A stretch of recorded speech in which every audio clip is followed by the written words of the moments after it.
Bonjour à tous et bienvenue dans l'arène du délire bureaucratique quotidien. Vous êtes bien sur le journal officiel du quotidien, la seule émission qui décrypte pour vous les centaines de pages de jargon de la République pour vous montrer ce que l'État fait de votre argent pendant que vous essayez d'en gagner. Aujourd'hui, préparez votre café et accrochez vos ceintures. L'édition du 13 juin est un monument historique de rationnement social, de cartélisation économique et de bonne taux fiscale. Au programme, la sécurité sociale est en faillite, alors l'État rationne vos arrêts maladie et limite vos indemnités d'accident de travail à 4 ans.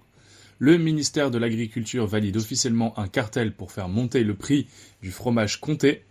Et le gouvernement s'achète une conscience morale sur le dos des fumeurs de tabac en finançant toutes ces lois solidaires avec la hausse des taxes sur la cigarette. Bref, l'État s'occupe de tout et surtout de ce qui ne le regarde pas. Pour cette journée mémorable, notre baromètre de nocivité économique s'affole et affiche une note de 4,5 sur 5. Installez-vous confortablement, on décrypte tout ça. Et d'ici là, abonnez-vous, activez la cloche et préparez-vous à chanter avec moi notre hymne national. Merci qui ? Merci l'État.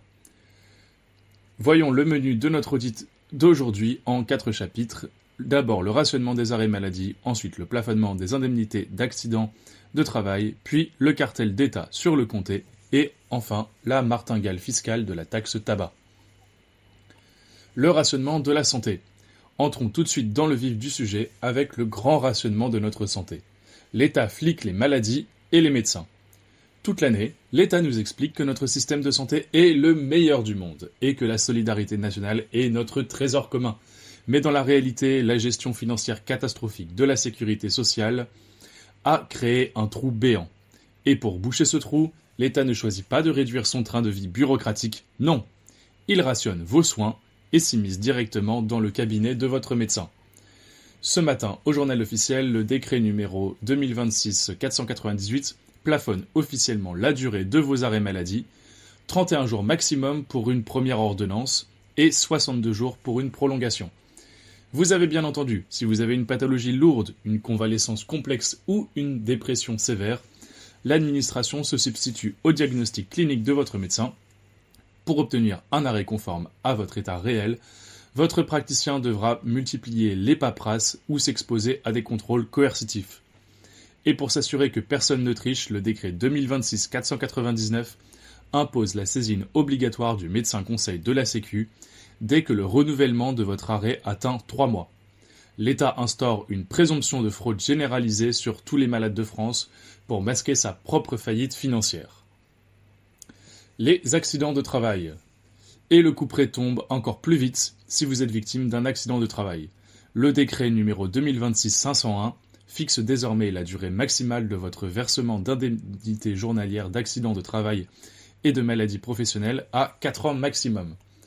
Au-delà de cette période, l'État coupe les vivres, et si par malheur vous reprenez le travail et rechutez, vous ne pourrez rouvrir vos droits qu'à la condition d'attester sur l'honneur avoir travaillé de manière effective pendant au moins 1 an d'affilée.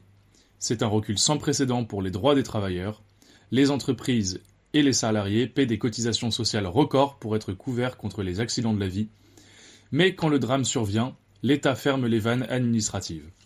Cotisez au maximum, mais soignez-vous au minimum. Merci qui ? Merci l'État. Le cartel du Comté. Quittons les cabinets médicaux pour nous rendre au rayon fromagerie, où l'État organise légalement des cartels économiques.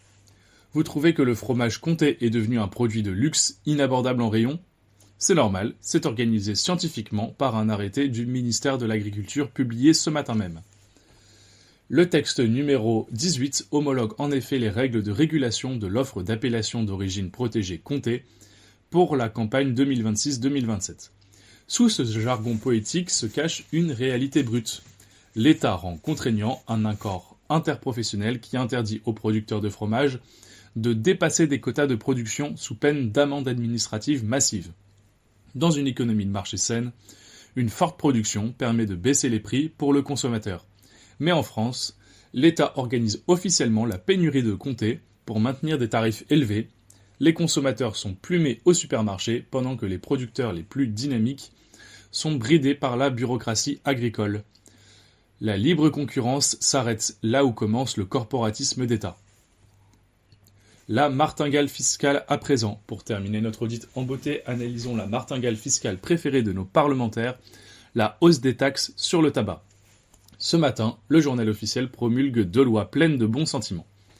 La loi numéro 2026-491 visant à indemniser les victimes de la pollution au chlordécone aux Antilles. Et la loi 2026-492 visant à protéger les parents d'enfants atteints de cancer et de handicap. 2 initiatives tout à fait légitimes et louables, me direz-vous, mais regardez attentivement comment l'État choisit de les financer. À l'article 5 de la loi chlordécone et l'article 12 de la loi sur les enfants malades, on retrouve exactement la même phrase magique. La charge ou la perte de recettes pour l'État est compensée, à due concurrence, par la création d'une taxe supplémentaire sur le tabac. Même pas une augmentation d'une taxe existante, mais bien une taxe supplémentaire. C'est le sommet du bonneteau fiscal. Plutôt que de réformer son budget, de traquer le gaspillage public et de réduire le train de vie de ses ministères, l'État français renvoie systématiquement la facture sur les fumeurs de tabac. L'impôt comportemental est devenu le joker budgétaire universel de la République. Dès qu'une cause morale ou solidaire est votée, on taxe les cigarettes ou le carburant. L'État s'achète une conscience sociale à peu de frais en culpabilisant les citoyens sans jamais faire le moindre effort économique sur sa propre bureaucratie. Bilan de notre audit du 13 juin 2026, une note globale de nocivité étatique de 4,5 sur 5. Bravo à lui, un rationnement brutal des soins de santé, l'organisation de cartels fromagers pour plumer le consommateur et un bonneteau fiscal perpétuel pour financer la solidarité nationale sur le dos des fumeurs. La seule issue, elle est évidente, libérer le marché, couper dans les dépenses inutiles de la bureaucratie, supprimer ces réglementations de quotas absurdes et rendre aux Français leur argent et leur liberté d'agir. Si cette vidéo vous a ouvert les yeux sur les coulisses de la paperasse française, partagez-la massivement. Abonnez-vous à la chaîne du journal officiel du quotidien pour soutenir notre travail d'audit indépendant, activez la cloche et laissez un commentaire pour nous dire quel texte vous a le plus choqué aujourd'hui. D'ici là, portez-vous bien, restez libres et surtout, merci qui ? Merci l'État.